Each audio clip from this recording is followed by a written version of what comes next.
इस वीडियो में हम राजनीति विज्ञान की पाठ्य पुस्तक समकालीन विश्व राजनीति का एक अध्याय पढ़ेंगे। इस अध्याय का शीर्षक है वैश्वीकरण यानी ग्लोबलाइजेशन। हम वैश्वीकरण से संबंधित 4 मुख्य विषयों को देखेंगे। पहला, कि वैश्वीकरण होता क्या है और इसके पीछे क्या कारण होते हैं। फिर हम वैश्वीकरण के राजनीतिक, आर्थिक और सांस्कृतिक परिणामों की जांच करेंगे। तीसरा विषय वैश्वीकरण का भारत पे और भारत का वैश्वीकरण पे प्रभाव होगा। आखिर में हम वैश्वीकरण को लेकर होने वाले प्रतिरोध पर नजर डालेंगे, जिसमें भारत के कुछ सामाजिक आंदोलन भी शामिल होंगे। तो चलिए पहले विषय से शुरू करते हैं कि वैश्वीकरण होता क्या है। एक अवधारणा के रूप में वैश्वीकरण की बुनियादी बात है प्रवाह यानी कि फ्लो। प्रवाह कई तरीके के हो सकते हैं, विचारों के, वस्तुओं के, लोगों के इत्यादि। यह प्रवाह अध्याय के शुरुआती हिस्से में उदाहरणों के माध्यम से दिए गए हैं, जिन्हें हम आगे देखेंगे। जैसे कि अगर अमेरिका की किसी फिल्म से प्रभावित होकर किसी भारतीय निर्देशक ने कोई फिल्म बनाई हो, तो यह विचारों के प्रवाह को दर्शाएगा, क्योंकि विश्व के एक हिस्से के विचार दूसरे हिस्से में पहुंच रहे हैं। अगर आपने मोहब्बतें नामक फिल्म देखी है, जिसमें मशहूर अभिनेता अमिताभ बच्चन और शाहरुख खान ने अहम भूमिका निभाई है, तो वह हॉलीवुड की मशहूर डेड पोएट सोसाइटी नामक फिल्म से प्रेरणा लेकर बनाई गई है, जो कि विचारों के प्रवाह को दर्शाता है। अगर वस्तुओं की बात करें तो बारबी डॉल अमेरिका में बनती है, लेकिन भारत में भी बेची जाती है। यह एक देश से दूसरे देश के बीच में वस्तुओं के प्रवाह को दर्शाता है। उसी तरह प्रवाह लोगों का भी हो सकता है, जैसे कि एक देश से दूसरे देश में काम करने के लिए जाना। इन सब के बीच मुख्य बात है पूरे विश्व का एक जुड़ाव, जो ऐसे प्रवाहों से पैदा होता है और कायम रहता है। चलिए अब कुछ और विस्तृत उदाहरणों के माध्यम से वैश्वीकरण को और गहराई से समझते हैं। जनार्दन एक कॉल सेंटर में काम करता है। वह रोज शाम को काम पर जाता है। काम पर पहुंचकर वह एक नया नाम जॉन, एक नई भाषा और एक नए बोलचाल के तरीके को धारण कर लेता है, ताकि वह अमेरिका में बैठे ग्राहकों से बात कर सके। वह रात भर काम करता है, क्योंकि उस समय अमेरिका में सुबह का समय होता है। तो क्या यह वैश्वीकरण का उदाहरण होगा? अगर आपने हाँ बोला, तो यह बिल्कुल सही जवाब है। यह एक देश यानी कि भारत से दूसरे देश यानी कि अमेरिका के बीच में सर्विस के प्रवाह को दर्शाता है। जनार्दन अमेरिकी ग्राहकों के प्रश्नों का जवाब देकर एक सर्विस प्रदान कर रहा है। दूसरा उदाहरण देखते हैं। रामधारी अपनी 9 साल की बेटी के लिए एक जन्मदिन का तोहफा खरीदने बाजार जाता है। उसकी बेटी को एक साइकिल चाहिए और वह ऐसी साइकिल ढूंढने की कोशिश करता है जो किफ़ायती और अच्छी क्वालिटी वाली हो। उसे बिल्कुल ऐसी ही एक साइकिल मिल जाती है और उसे पता चलता है कि वह चीन में बनी है। तो क्या यह वैश्वीकरण को दर्शाता है? बिल्कुल। यहाँ पर चीन से भारत के बीच वस्तुओं यानी साइकिल का प्रवाह हुआ है। तीसरा उदाहरण देखते हैं। सारिका अपने खानदान की पहली लड़की है, जिसने बहुत मेहनत करके शिक्षा हासिल की है।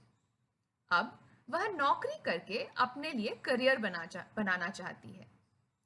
उसके परिवार की कुछ महिलाएं इसके खिलाफ हैं, क्योंकि अब तक उनके परिवार में महिलाएं पढ़ाई और नौकरी इत्यादि नहीं करती हैं। लेकिन सारिका के विचार आधुनिक युग के हैं, जहां वह जानती है कि विश्व के कई देशों में औरतों का काम करना आम बात है। यह भी वैश्वीकरण का एक उदाहरण है जहां विचारों का प्रवाह हो रहा है। उसी तरह अगर एक भारतीय कंपनी यूरोप में स्थापित एक कंपनी को खरीद लेती है, तो क्या यह वैश्वीकरण कहलाएगा? बिल्कुल। यहाँ पे पूंजी का प्रवाह देखने को मिल रहा है। तो जैसा कि हमने उदाहरणों के माध्यम से देखा, वैश्वीकरण की बुनियादी बात है प्रवाह यानी कि फ्लो। और यह प्रवाह कई तरीके के हो सकते हैं, विचारों के, लोगों के, वस्तुओं के, पूंजी के इत्यादि। वैश्वीकरण को और अच्छी तरह समझने के लिए जरूरी है कि इससे जुड़ी कुछ गलतफहमियों को भी दूर किया जाए। पहली गलतफहमी यह है कि वैश्वीकरण का प्रभाव सिर्फ सकारात्मक ही होता है। यह जरूरी नहीं है, इसका प्रभाव नकारात्मक भी हो सकता है। जैसे अगर कोई भारतीय किसान विदेशी बीज खरीदे और उसकी फसल अच्छी ना हो, तो यह वैश्वीकरण का नकारात्मक प्रभाव होगा। दूसरी गलतफहमी यह है कि वैश्वीकरण के परिणाम सिर्फ आर्थिक ही होते हैं। असल में यह एक बहुआयामी अवधारणा है जिसके आर्थिक, राजनीतिक और सांस्कृतिक परिणाम होते हैं। इन परिणामों के बारे में हम आगे चलकर विस्तार में चर्चा करेंगे। और आखिरी गलतफहमी यह है कि यह जरूरी नहीं है कि इसकी दिशा सिर्फ अमीर देशों से गरीब देशों की तरफ ही हो। वैश्वीकरण किसी भी दिशा में हो सकती है। चलिए अब देखें कि वैश्वीकरण के पीछे कारण क्या है। वैश्वीकरण का एक मजबूत ऐतिहासिक आधार है, क्योंकि विचार, पूंजी, वस्तु और लोगों का प्रवाह तो मानव इतिहास में वर्षों से चला आ रहा है। फर्क इतना है कि आधुनिक युग के प्रवाहों की गति और इनके प्रसार का धरातल बहुत बड़ा हो गया है। इसके पीछे मुख्य कारक तकनीकी विकास है, जैसे कि टेलीफोन, माइक्रोचिप आदि जैसे आविष्कारों ने विश्व के कई भागों के बीच संचार का निर्माण किया है।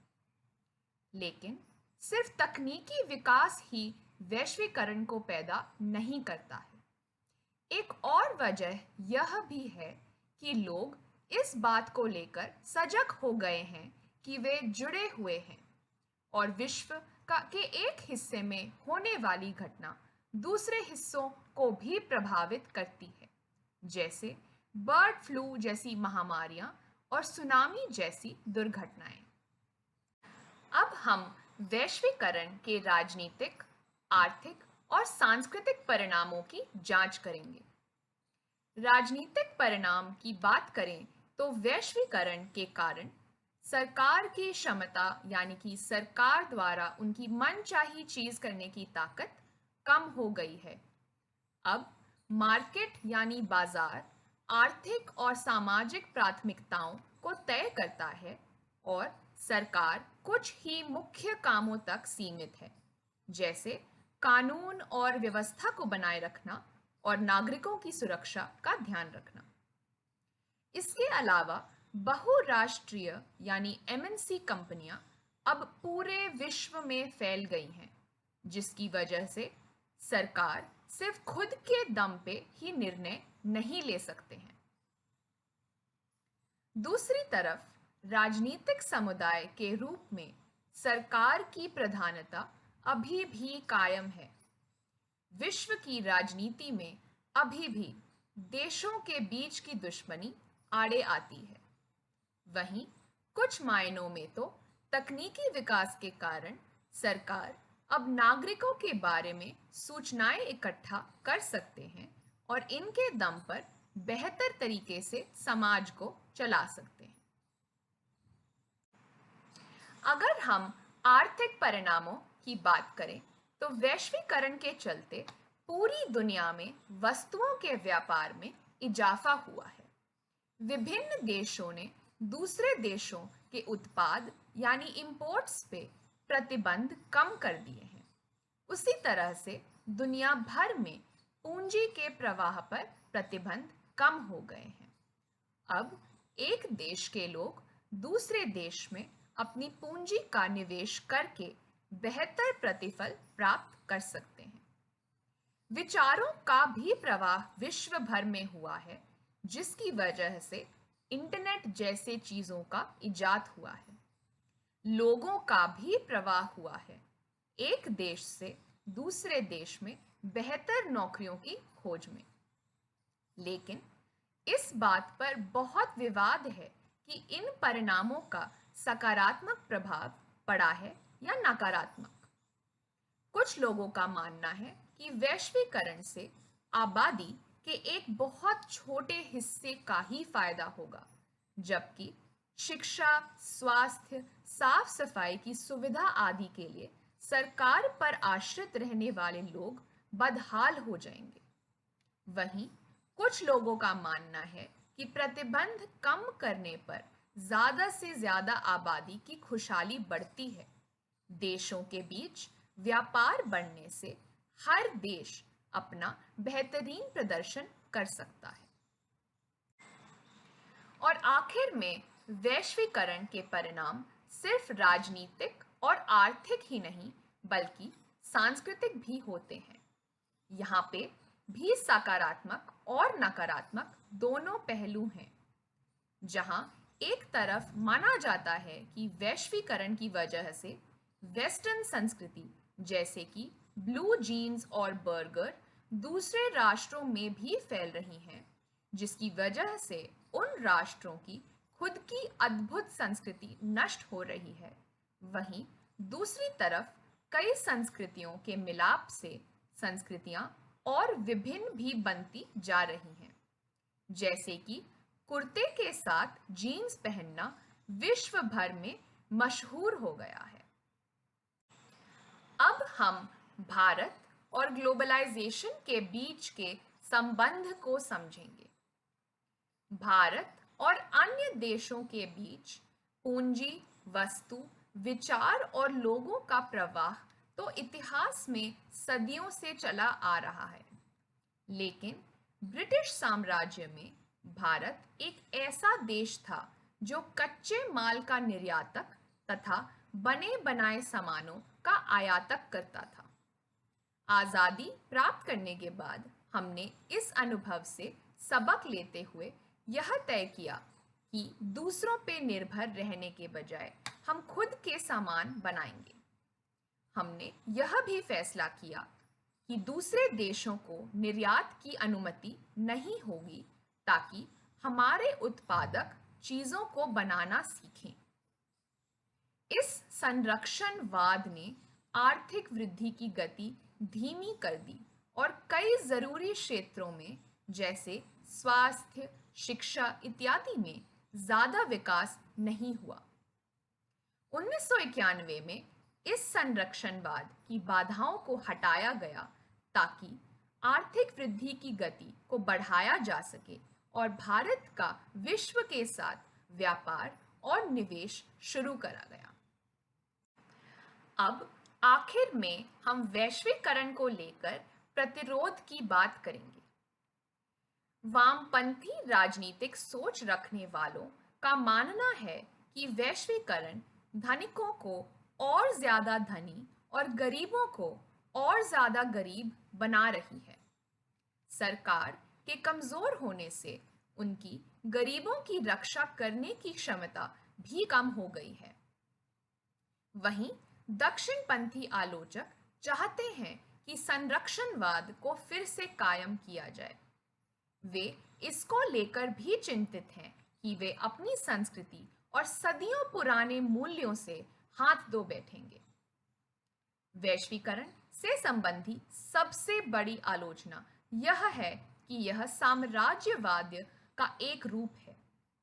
इससे संबंधी कई आंदोलन भी हो चुके हैं, जैसे कि 1999 में जब विश्व व्यापार संगठन कि मंत्री स्तरीय बैठक हुई तो सियाटल में बड़े पैमाने पे आर्थिक रूप से ताकतवर देशों द्वारा व्यापार के अनुचित तौर तरीकों के खिलाफ बहुत विरोध प्रदर्शन हुए।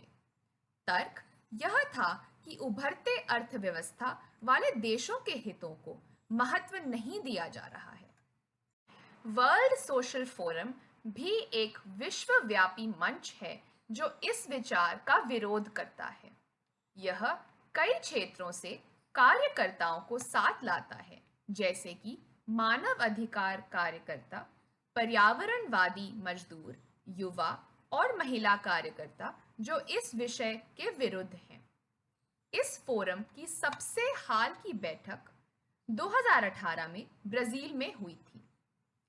भारत के भी कई कोनों से वैश्वीकरण का विरोध हुआ है, जैसे कि वामपंथी सोच रखने वालों ने राजनीतिक दलों और सोशल फोरम्स के माध्यम से आर्थिक वैश्वीकरण के खिलाफ आवाज उठाई है। किसानों ने बहुराष्ट्रीय निगमों के प्रवेश के खिलाफ बोला है। दक्षिणपंथी खेमों ने विभिन्न सांस्कृतिक प्रभावों का विरोध किया है, जैसे कि वैलेंटाइंस डे को मनाना, विदेशी पोशाकों के प्रति बढ़ती रुचि इत्यादि। तो संक्षेप में हमने यह देखा कि वैश्वीकरण एक बहुआयामी अवधारणा है जिसकी बुनियादी बात है प्रवाह। प्रवाह कई तरीकों के हो सकते हैं, विचारों से लेके वस्तुओं और लोगों के, जिनके कई राजनीतिक, आर्थिक और सांस्कृतिक परिणाम दिखाई दे रहे हैं। किसी भी धारणा की तरह वैश्वीकरण के भी प्रशंसक और आलोचक दोनों हैं, लेकिन इसके आलोचकों ने कई विरोध प्रदर्शन किए हैं।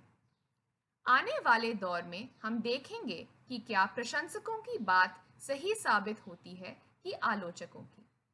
सुनने के लिए बहुत धन्यवाद और मैं आशा करती हूँ कि यह मददगार था।